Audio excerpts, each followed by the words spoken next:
We're live.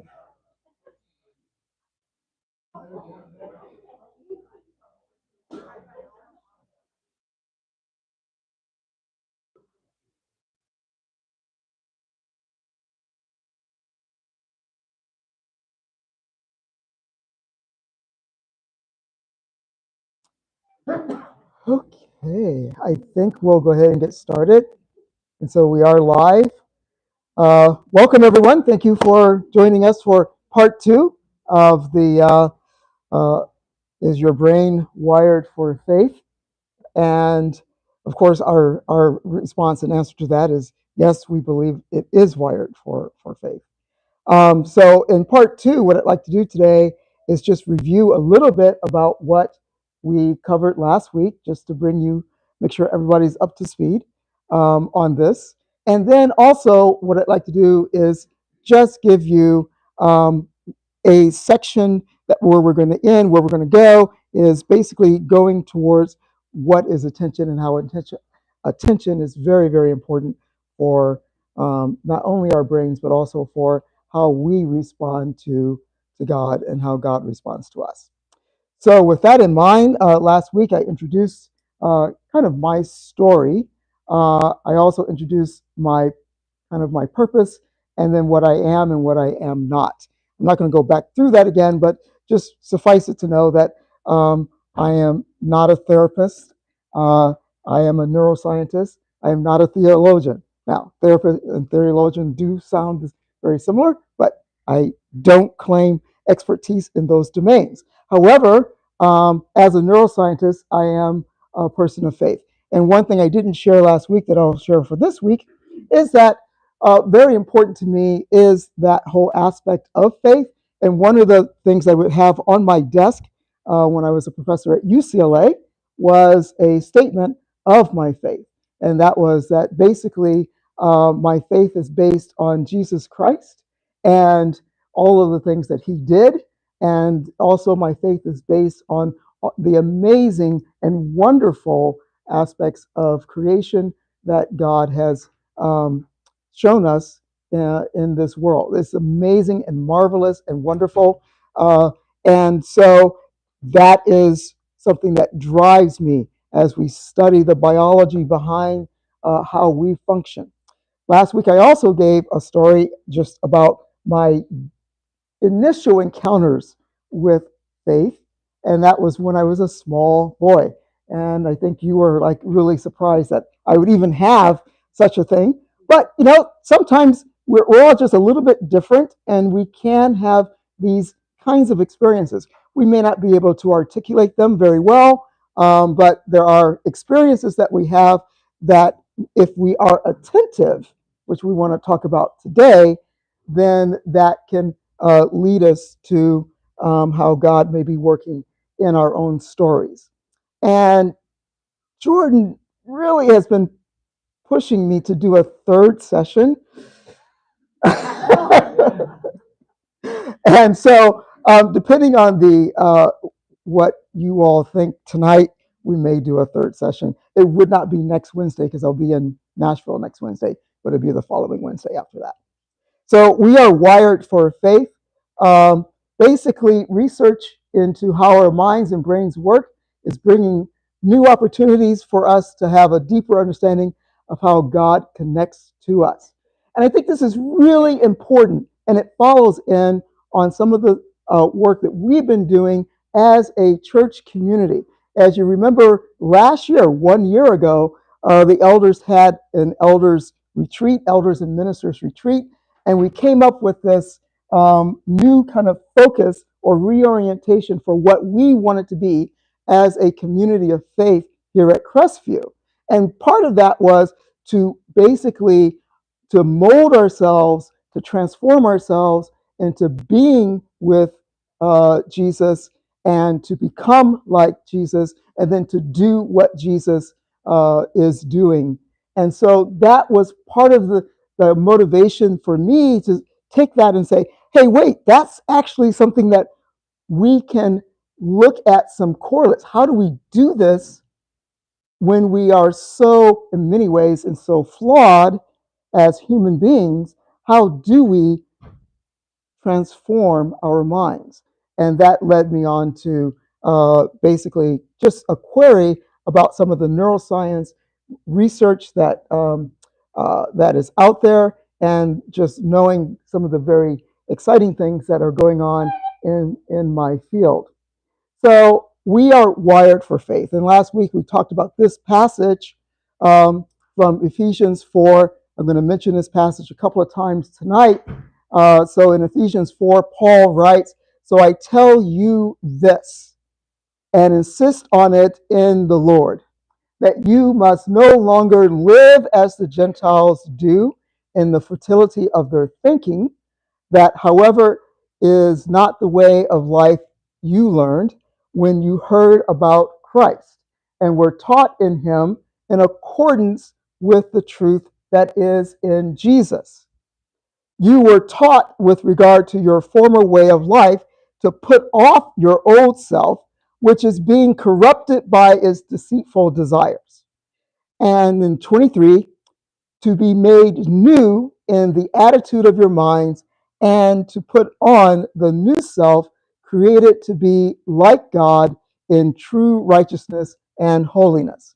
So Paul is basically exhorting and encouraging the Ephesians in this circular letter, and also encouraging us to basically create a new self in Christ Jesus. Well, how do we do that? And so I raised questions last week. How do we renew our minds? How do we change from a mind, our thoughts, attitudes, and behavior, to a different kind of thoughts, attitudes, and behavior? How do we fundamentally learn new things? And even when you are 99 years old, you can learn new things, new thoughts, new attitudes, etc. It may take you you may just be a tad bit slower. But the point is that you can't. And the other question I raised, the third question, is what does Scripture tell us? We're going to Romans 12, using the HCSB translation.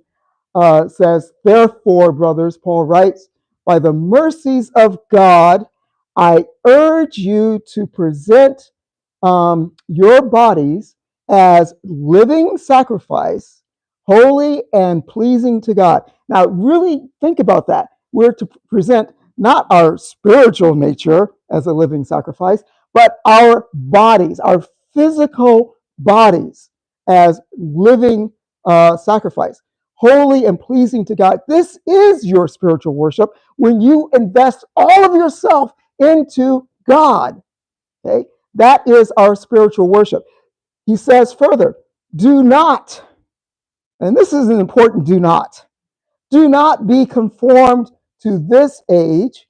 Some translations say this world, but be, again important, transformed, changed by the renewing of your mind, so that you may discern what is the good, pleasing, and perfect, complete will of God.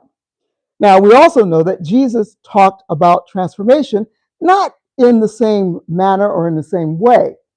When challenged by Pharisees over the failure of his disciples to wash their hands correctly, he basically said, he rebuked the Pharisees for their hypocrisy, because he was saying in what he was saying was that you clean the outside of the cup, but you leave the inside untouched.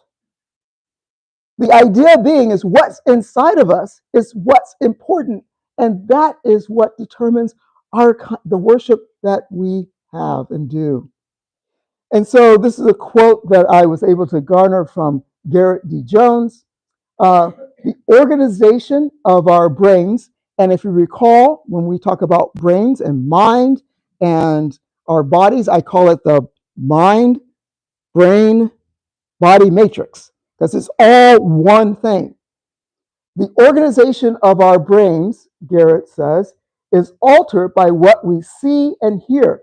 This idea of that Paul raised, do not conform to this age. Do not conform to this world. So our brains is altered by what we see and hear, thereby influencing our responses and attitudes. Our likes and dislikes, our priorities and preferences, what we are and what we are becoming have a brain basis. And that's important. So Gareth is he's a neuroscientist like myself, a tad bit older than I am, but he is also a person of very strong faith. And he recognizes, he was in this particular article was arguing against the dualism that a lot of churches just de facto fall into. We think of, well, there's the soul, which is immortal, and then there's the body, which is, flesh and mortal, and we fall into this kind of dichotomy about who we are, where in Scripture that's never the case. That is actually anti-Scripture, and so that kind of dualism. But that's what a lot of people who are faithful, they fall into this particular kind of thinking, and he's arguing against that. And he's just basically saying it's all about, folks, what we put into our bodies, what we put into our minds influences what we become. And that can be a 3-year-old, that can be a 13-year-old. Heaven forbid, 13 is a terrible time, at least for me. I can't speak for anybody else. That can be a 33-year-old, that could be a 63-year-old, and a 93-year-old. We are influenced by what we take in. Paul says, do not be conformed to this world, this age. My friends, oh my friends, guess what you have in your pocket and in your purse? You have something that tries to conform you to this world every single moment. Paul says, do not be conformed to this world. Because what we take in, what we see, and what we hear, Gareth says, actually changes our brains in very physical ways. I can't overemphasize that. Okay. In other words, if we want to grow in grace, or the lack of it, is reflected in the modifications to our brains that in turn influence how we will live for the future. Now, that's really interesting. So what I'm going to do, assuming that people want me to do this, when we come back for a third and final, for sure, I'm not doing this anymore, meeting, we're going to talk about remembering the future. Okay? Because how you remember your stories and how they're put together and how you experience them and how you tell them actually sets up your future. Really intriguing. Okay, a little bit of review, because I know that no one took notes last week. And so I put this together. Here we go. So the human brain is composed of about 100 billion neurons. Now, I just gave this lecture to my class at Baylor, and they were like, 100 billion? I asked, how many neurons do you think is inside of your brain? And it was like, 10,000. No. How about 10 million? No. 100 million? No. Not even close. 100 billion neurons, okay, are in your brain. And neurons, of course, come in a variety of shapes and sizes. I always like to mention to my class that there are neurons that are sitting at the top of your brain that have a very long fiber extension. And that fiber extension can go all the way down about a meter. Yes, scientists use metric.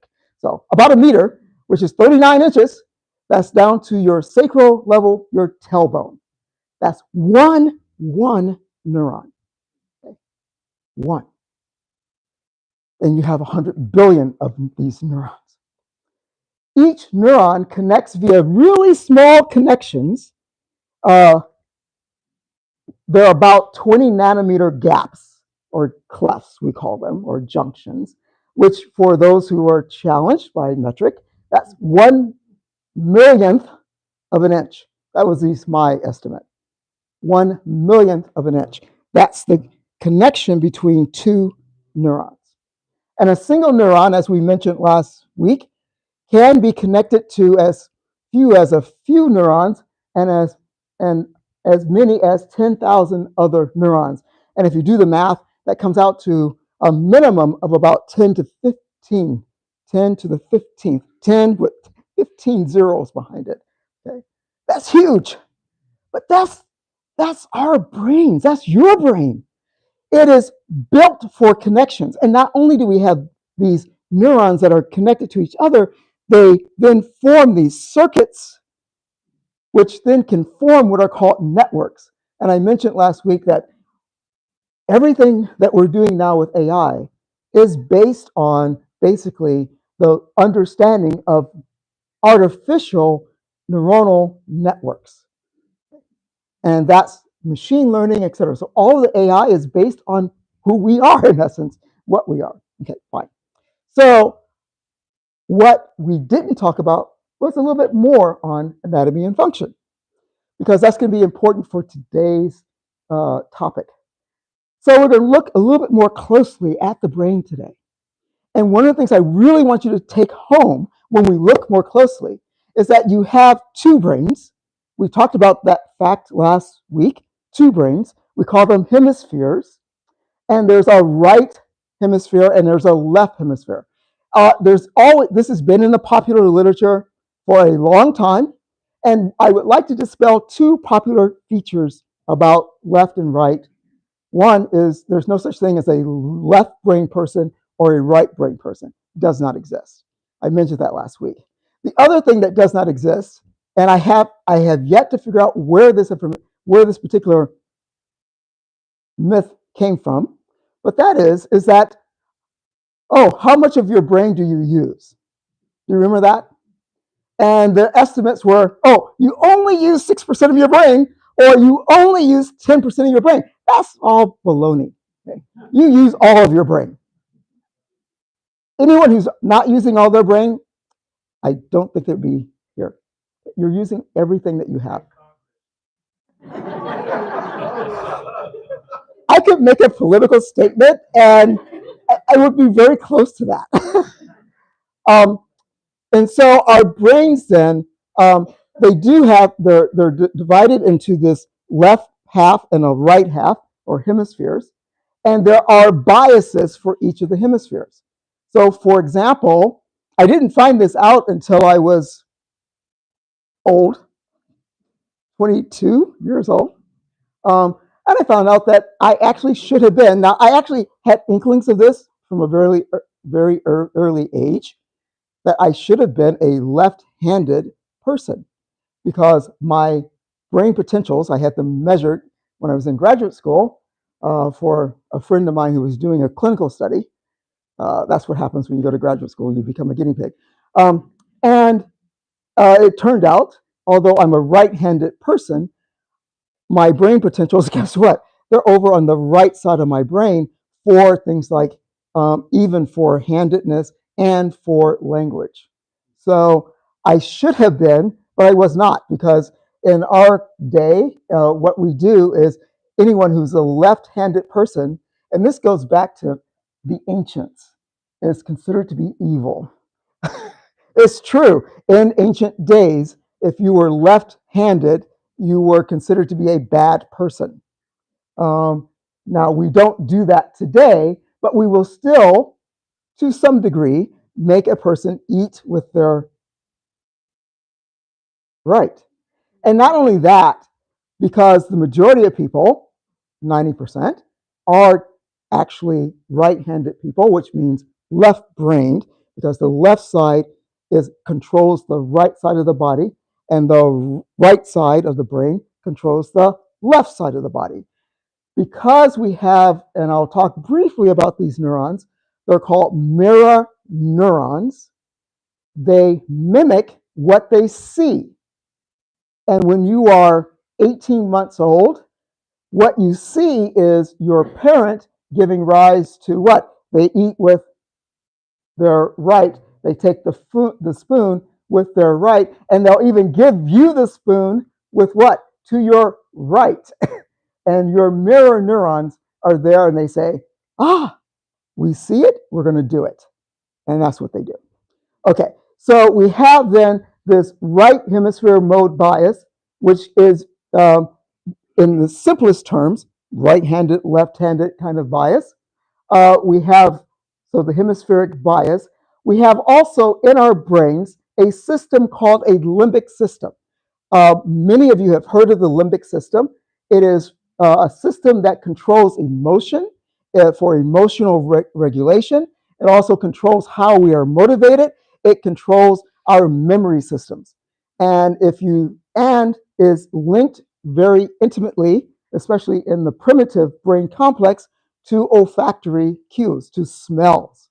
And so some of your most vivid memories then are going to be those that are associated with a smell and a memory. We have, and that can also create, and of course the industry called what do they call themselves? Perfume, fragrance, whatever industry, they spend a lot of money on trying to make sure that we get emotion from smells. Our brainstem, which we showed a picture of last week, basically concerns a lot of just vital functions, how we breathe, our respiratory rate, how our heart rate, in terms of the function of our heart rate, the speed of our heart rate. So a lot of very basic functions are controlled by the brainstem. The limbic system and the brainstem can form part of what some of us call a primitive brain complex. Now, this was first thought about by a gentleman by the name of MacLean, and MacLean wanted to basically divide the brain, and he called it a triune brain. This has been pretty much debunked, but he basically wanted to say we had a reptilian complex, and then a kind of a neo-mammalian complex, and then this higher order complex. And so you will hear that in the literature a lot, the triune brain, 3 brains in 1. Not really true. However, we do have a primitive brain complex that is comprised of a limbic system for emotional regulation and motivation and memory, and also our brainstem. It is focused on survival and self-preservation. Now, what do I mean by that? There are instincts that we have that are basically to help us survive out in nature. And those instincts are really important. And you see them in especially lower mammals quite nicely. They are focused on these instincts. It's not something that ever has to come to consciousness for us. As a matter of fact, most of the activities of the brain never arise to the level of consciousness. We are not aware of it. And good thing. Just think if you had to think about your heart rate all the time. If you had to think about, I better breathe. One thing I like to tell my students is that when you sit down and then you stand up, one of the things that your primitive brain complex does automatically is as you're standing up, it automatically increases the blood pressure being pumped by your heart so that you don't faint. Because if it didn't do that automatically, every time you would stand up, you would faint. Think about that. Or should I say, don't think about that. because you don't have to. It's automatically done for us. And that's really good. Imagine if I were trying to write an essay and I had to think about all the stuff that my body is doing. It'd be terrible. I would never get anything done. Maybe that's why I don't get anything done. Okay. So we have the instincts. We also have a system, early system, for what we call implicit memory. Implicit memory, as opposed to explicit memory, is, some people would like to call it motor memory. It's the earliest kinds of memory that we make. This is memory that's made. Linda, do you remember the time when you were 2.5 years old? She laughs. Okay, she doesn't. Rarely would anyone remember that time period. But you are making memories. Going back to the mirror neurons, those mirror neurons are constantly making associations and memories all the time. And not only that, the toddler who is forming all these implicit memories will have a memory of a tone of voice, for example. The tone of a voice. And that tone of a voice was either associated with someone picking them up because they felt distress and their tummy was hurting, and this nice voice just comes along and just swoops them up and cuddles them and says, it's okay. Everything is okay. That gets internalized into implicit memory. We have a lot of implicit memories. I like to think of it this way. These implicit memories form from the time that we are babies, infants, all the way through to the time, well, actually, they still form even to this day, but much less so. But these implicit memories are critical for our nonverbal communication, and we'll talk about that. They are really important to help us understand your facial expression. So you're smiling at me. I don't have to think about it. I implicitly know that you must be pleased. If you were frowning at me, I implicitly know something's wrong and I better leave. Okay? Those are the kinds of implicit memories. We don't have to think about them. We rarely think about them. We walk into a room and we know automatically through our implicit memories what the atmosphere and what the mood of that room is. It's something to think about. We also have, as a part of this primitive brain complex, our fight or flight complex. That is really important. It goes back to this idea of self-preservation, instincts, and survival. I need to know right away, without thinking about it, whether I need to fight or run away. I don't need to think about that. I just need to do it. Now, I tell my students, however, because we have made these really nice controlled environments, I can slap you and you can't do anything about it. Now, you can report me, yes, later, but at this moment, you can't do anything about it. That is fight or flight. What happens? All of the systems, biological systems that are associated with fight or flight, all of the cortisol production, it all gets just kind of somewhat suppressed, and that becomes a stressor, a physiological, a body stressor for that individual. We put ourselves under stress all the time, not being able to realize our fight or flight complex. And then there's the extended brain, which are all the enteric nervous systems. But basically, what's really cool about the brain is that it is connected to every part of our body and everything that we do. So it is connected to our gut, and now we understand that more so than ever before. Everyone here has heard of the microbiome or gut biome. You have a ton of gut bacteria. Did you know that the majority of your serotonin, which is a neurochemical that causes, in really high quantities, sleeping in your brain, causes your brain to fall asleep, the majority of your serotonin is in your gut. It's stored by bacteria in your gut. And your brain then tells your gut what to do with it. Interesting, isn't it? Hormones such as cortisol, stress hormones, the immune system, which is a new thing that we're studying in my lab right now in terms of the relationship between the immune system and our brains. Many of the proteins and receptors that are neuroactive in our brains are actually neuroactive in your immune system. And so when you feel stressed and then you get sick, guess what? There's a physiological basis to that. Now, I just want to highlight this particular structure, really cool structure, and that is our memory system.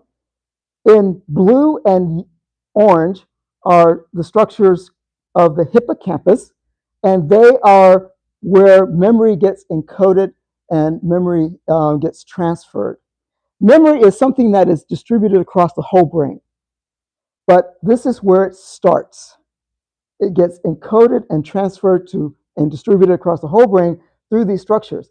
And at the very end of this hippocampal structure is another structure I want to highlight called our amygdala. And that structure is really associated with our ability to be dominant and aggressive. Okay. It's associated with dominance and aggressiveness. And so, again, it itself is not the seat or place for dominance or aggressive, but it definitely is part of the relay structure for that. These structures are really important. Why are they important? Because, again, implicit memory as well as other forms of memory get encoded, and we have these systems and structures in place to really decide what to do, when we need to do it, and how to do it. So that is brain anatomy. Now, the mirror neuron system is a mimicry system involved in motor and emotional mirroring.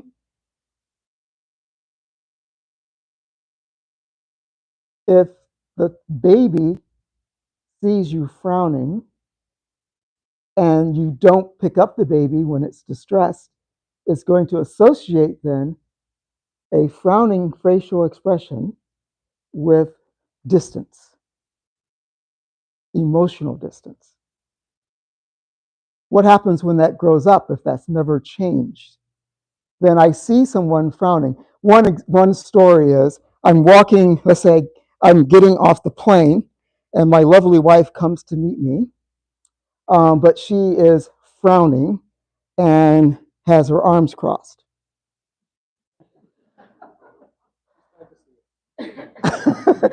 I, because of my implicit memory and my mirror neurons, what I might interpret is, when my mother, of course I wouldn't be thinking this, but subconsciously, non-consciously, okay, when my mother frowned and had her arms crossed, that meant that I was in trouble. Ooh. So I get off the plane, I see my lovely wife, she has her arms crossed and she's frowning. I immediately do two things, and this is true. I will either look at my shoes, or I will, and that's because I want to do what? I want to escape. Now, she sees me looking down at my shoes, not looking at her. What is she thinking? Well, what's wrong with him? And we have to come together and kind of resolve what's going on there. But mimicry then, because I was exposed to that kind of that behavior, that intentional behavior, I will then transfer that to everybody I meet, unless I have a reason to change. So learning how to hold a fork or express a look of surprise is all mimicry. Learning how to demonstrate empathy. Isn't this amazing? Learning how to read you well enough so that I can understand what is going on with you. Okay. Empathy. And empathy, I would argue, is a really important quality for all of us, right? So learning how to demonstrate empathy through nonverbal, and remember, most of our communication is actually about 90% of our communication with one another is nonverbal, and verbal cues or actions that project intent of another brain or another person. And this, of course, this mirror neuron system is absolutely critical for our interactions and our relationships with other people. Okay, so we have then this right-left mode. I want to come back to this. Now let's talk about right and left halves and how they talk to each other through a structure, which is a huge structure. You can see it right here, called the corpus callosum. And this is a massive, basically, fiber tract, which allows one half of the brain to communicate with the other half of the brain. Each half or hemisphere is responsible for the control of the body, as we've already talked about, responsible for language and communication. They both are responsible for language and communication. They both are responsible for thinking. They both are responsible for cognitive processing as well as emotional processing. However, generally speaking, the right half favors emotions and melody. Generally speaking, the left half, it favors language, especially spoken language, and rhythm. Okay. So those are the two generalities. But if we dive a little bit further, it's really interesting because the right mode has a bias. And interestingly, during the first 2 years of life for humans, for us, it is the one that is the most active. The right hemisphere is just going crazy. It's actually exploding with all these kind of connections and reconnections. So it is developing fastest during the first 2 years of our lives. It develops neural circuits and networks that are really about space and our relationship to that space. Isn't it always interesting how babies will be playing with their toes? They're actually learning. Oh, this is there. And guess what? If I touch it, I feel it. Isn't that amazing? Okay. They are really involved in this experiences and feelings. When they're distressed, they want to be comforted. That is important for this right mode bias. They're responsive to environmental spaces and moods. So the right half of our brain is always taking in space. So if you walk into a dark room, whoo, that's one thing. If you walk into a bright room, that's a completely different kind of thing. So I saw a movie, maybe you remember this movie called, they've had so many titles, I've actually forgotten which title was which, but this was early when I was in graduate school, and it was my first experience with this. I'm walking, a group of friends of ours, we decided we're going to go to the midnight showing of some kind of Night with the Living Dead. Okay. And we go to that, and we're just laughing, and we're just having a blast. I mean, it's so funny. It was just ridiculous, right? It's totally ridiculous. It's unreal. And so we come out of that, and we go our separate ways. I have about a little bit less than a mile, about 3/4 of a mile to walk to my house, where we lived in Cambridge. And I'm walking, and a fresh snow had just fallen, and so you could hear everything. What was amazing to me was that all of a sudden, every single noise, tree limb, every single wind brush, every single gate crack creak, I was like, what is going? And and as I kept walking, I was just more and more afraid. My right mode bias had basically kind of taken over and said that I needed to basically disconnect and either fight or flight, flee. And it was basically dominating my whole behavior. So by the time I got to our little duplex, I was a nervous wreck. Now, there are ways in which I could have resolved that if I had been a little bit more thoughtful and mindful, and we'll maybe get there. So it's very much involved in this idea of environmental moods and spaces, nonverbal communication, as well as social and emotional context. And the right mode bias doesn't really care that much about time. Time is something for the left side. So one can think of the right mode bias as being more or less always in the present. Always in the present. And it is also, a lot of people like to think of the concept of inspiration coming from a right mode bias. Now, does this mean that the left mode doesn't do any of this? That's not correct. It's just that there's a bias or favored toward the right side. Okay, next. So we also have a left mode bias, and these are the circuits that explode right at 2 years old. And what do we know that happens at 2 years old? They are talking like crazy, right? And you're trying to shut them up, and they won't. Okay? So the neural circuits and networks explode right at 2 years for the left mode bias. The dominant functions, we call them the 4 L's: language, linear, logical, and literal information processing. If you talk to a 4-year-old, or actually a 3-year-old, we just did this on Sunday, and, oh, how do you like school? Well, I'm not in school. That's because it was Sunday. It was literal. There's also a very strong sense of right versus wrong thinking, and some of us never get out of that. There's this left mode bias favors recalling the past and anticipating the future. It is very time bound. Okay, very time bound, and is extremely good at logical and systematic problem solving.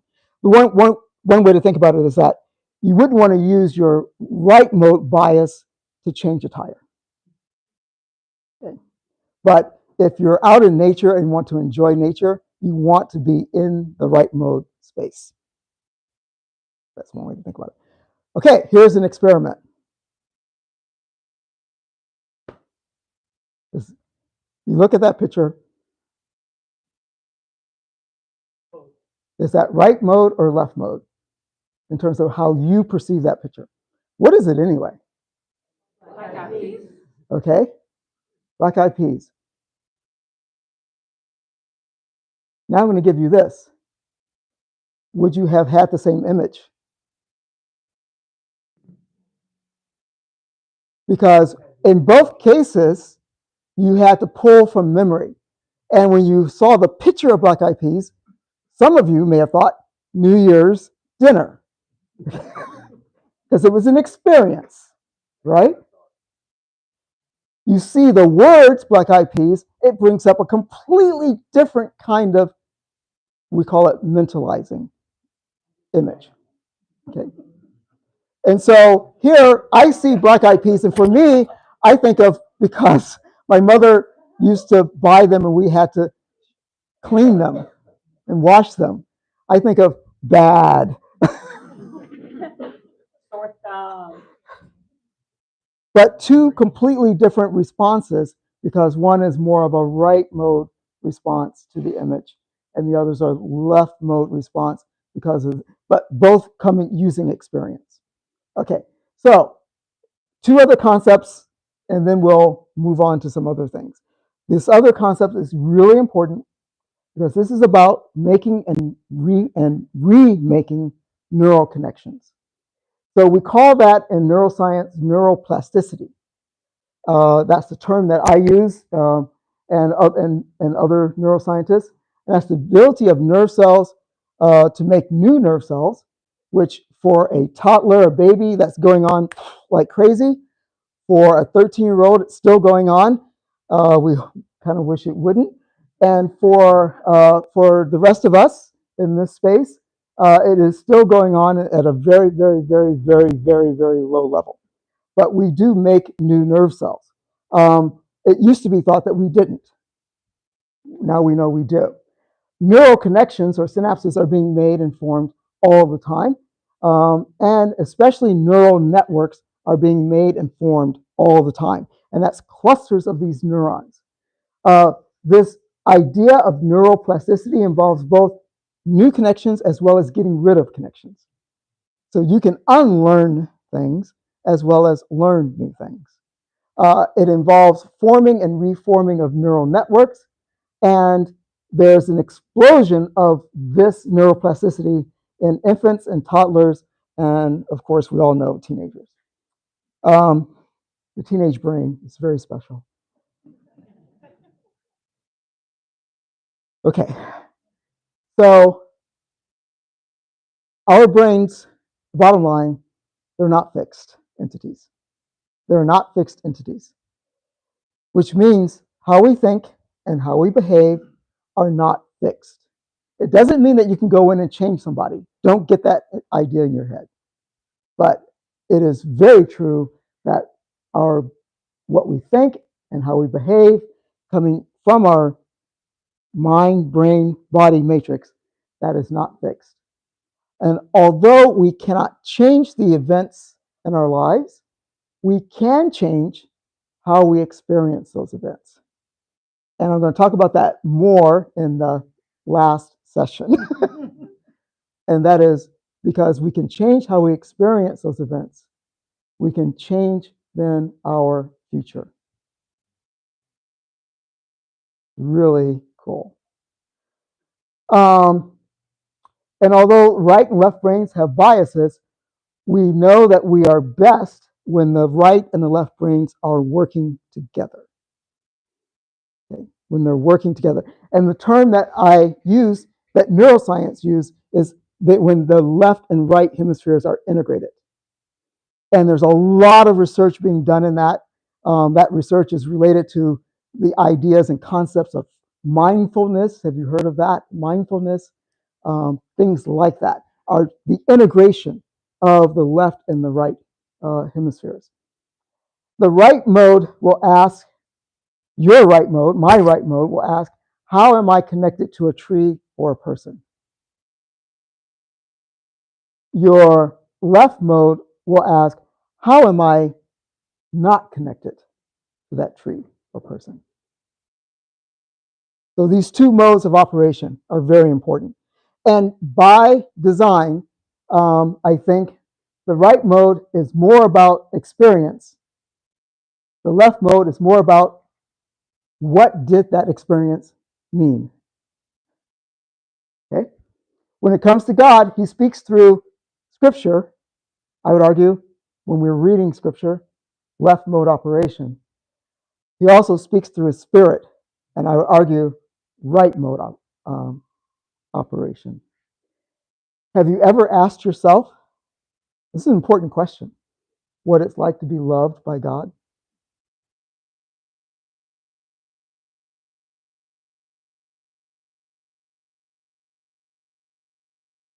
Is it something we can define? More or less. We can define it. Left mode operation. Is it something that we can feel? Yes. Right mode operation. What about mercy? Have you felt God's mercy? Yeah. Right mode. Do you know how to define it? Yeah. Left mode. What about forgiveness? What about experiencing joy? For us to understand love, we have to be, however, I'm convinced, open to love. And to be open means that we have to be paying attention to things. So what prevents us from being open to God's love is asking the question, are we paying attention? So I'd like to finish this by looking at we're going to skip over Paul, but a term called undivided heart. How do we move our minds and bodies and brains away from being in a state of thoughtlessness, away from being in a state of mindlessness, away from being in a state that Paul would call futility, away from being in a state that Proverbs would call folly? How do we do this?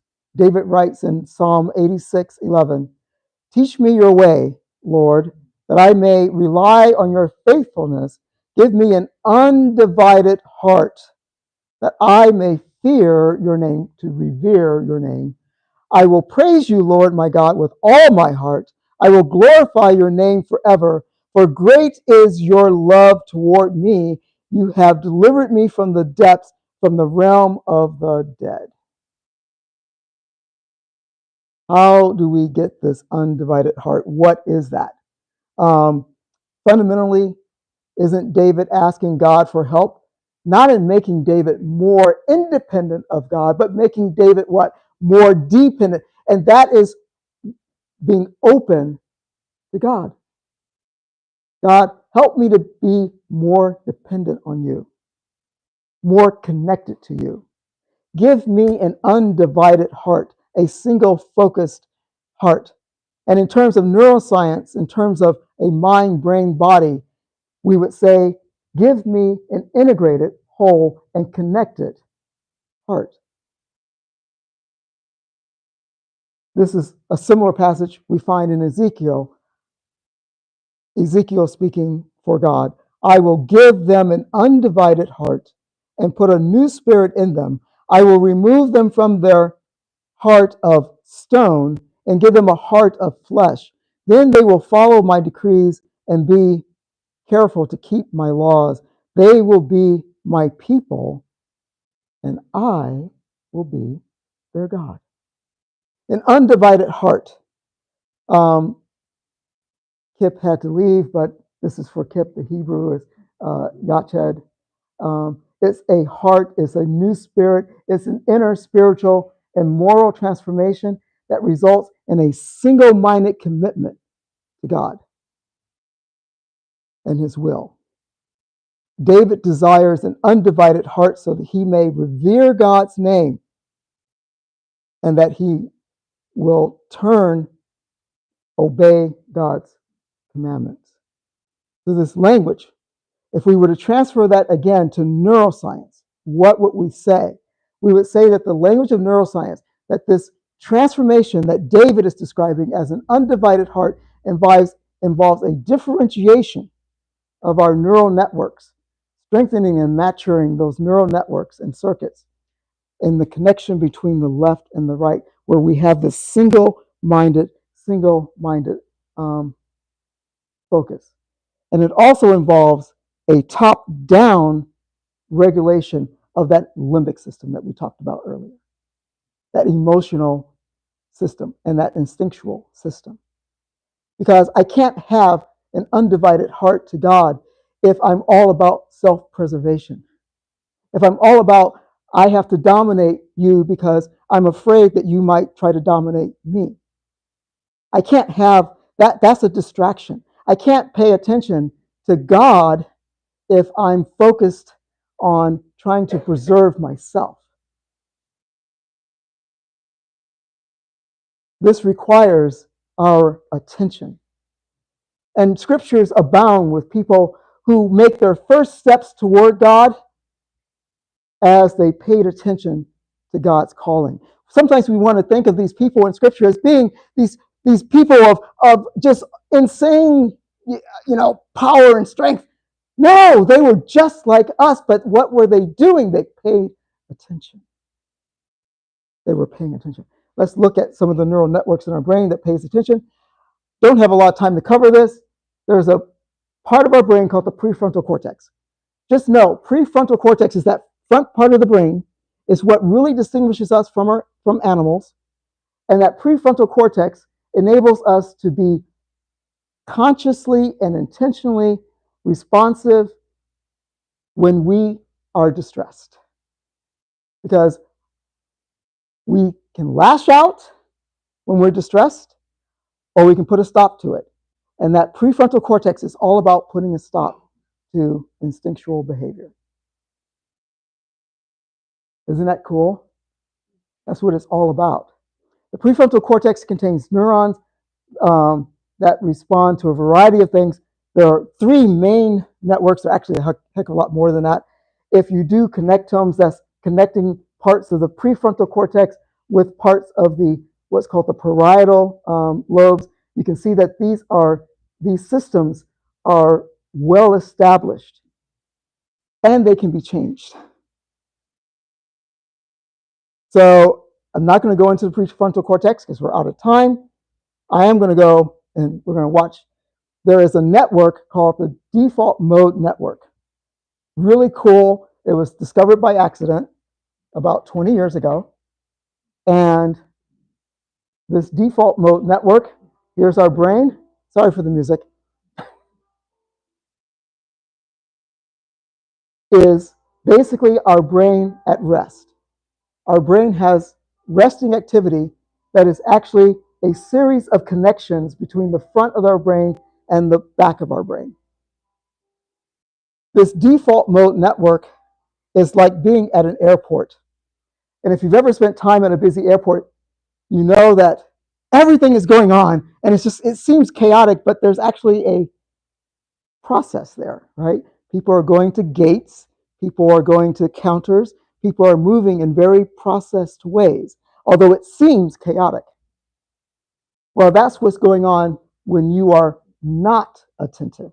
This default mode network, our thoughts come roaring in and out like trains or like airplanes or like cars, stopping just enough to have a few ideas and emotions before hurtling on. And one of the things that's been done is that there have been studies in the last 15 years, especially, looking at how this default mode network changes when we are either attentive with prayer or meditation and with choosing like deep breathing exercises, etc. And what we know is that we can change the default mode network, this default brain activity, actively with prayer, actively with meditation. One way of thinking about this default mode network, and I'll end with this, and I apologize for keeping everyone over, is that it is the kind of wandering mind. And a wandering mind is fine, but if you're trying to be attentive to God, you need to focus. And what we know is that these are people, just a sampling of people who paid attention to God and then sometimes didn't pay attention to God. And we know those stories. Let me just give you one story and I'll end with that. And, which one should I give? Should I give Moses or should I give? I'll give Moses because it's the fastest. Well, we know the story of the burning bush, right?